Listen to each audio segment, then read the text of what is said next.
While using quick masks in Photoshop, then you are missing out on the tool that makes any layer blend seamlessly, with just one gradient.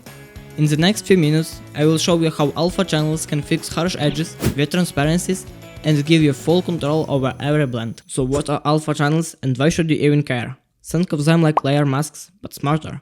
A regular mask only affects one layer, but alpha channels, they work like savage selection, and you can use them anywhere. There are grayscale maps that Photoshop remembers. Black equals to hidden, white visible, gray partially visible. Here's a simple way to imagine it. It's like wearing sunglasses that only let you see parts of a photo. That's how a mask or an alpha channel works. And the best part? You can edit the channels just like images. Brushes, gradients, filters, anything. When you first enter Quick Mask mode, you might notice nothing really happens on the screen. That's because Quick Mask doesn't show anything by default until you start editing your selection. Now grab the brush tool and paint with black. There it is. Photoshop overlays a red tint over the unselected areas. It's just a visual guide for a temporary mask. If you paint with white, you add to the selection. Black removes from it. Just like working with a real mask. Once you exit Quick Mask mode, the red disappears, and your painted area becomes an active selection. And just for clarity, this isn't the same as a layer mask. With a real mask, you can hold Alt and click it to see a black and white version of your transparency. Quick Mask is great for quick edits, but once you deselect, it's gone. But what if you want to save your selection or build more complex masks? That's where alpha channels come in. Let's create our first alpha channel. Go to the channels panel right next to layers, click the new channel button at the bottom. You will see a full black screen. That's because nothing is selected.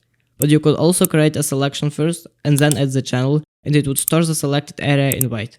Let's keep it empty for now so we can paint and build it ourselves. Grab the gradient tool. Set your foreground to white and background to black. In the top bar, make sure you are using the linear foreground to background preset. Click and drag from left to right across your image. What you've just done is create a soft transition and area that fades from fully visible to fully hidden. Why is this important?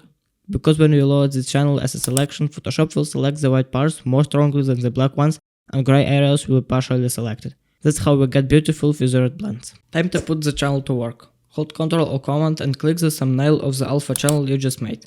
Photoshop will now load it as a selection. You will see the merging ends. Here is something not everyone knows.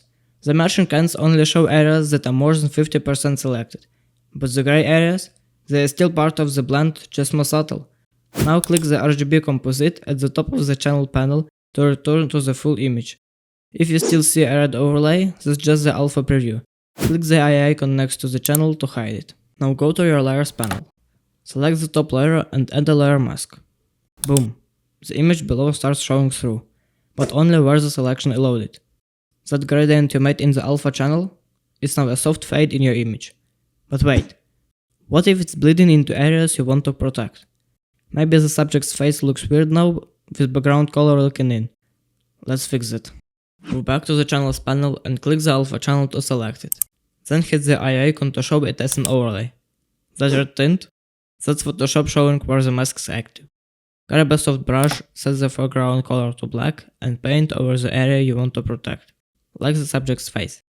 You are telling Photoshop, nope, leave this part alone. Take your time here. This is the part where you fine tune and dial in that perfect transition. Hide the alpha overlay by turning off the alpha channel's eye.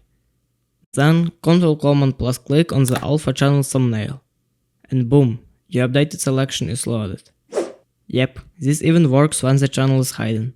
Super handy. Now that you have refined your selection, go back to your layers panel.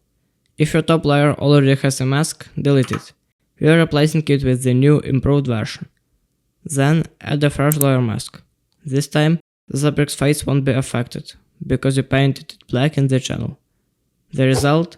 A smooth, clean blend that looks intentional, not messy. This was more of a focuser breakdown. For real-world examples, check out the playlist, I've got plenty of Photoshop edits.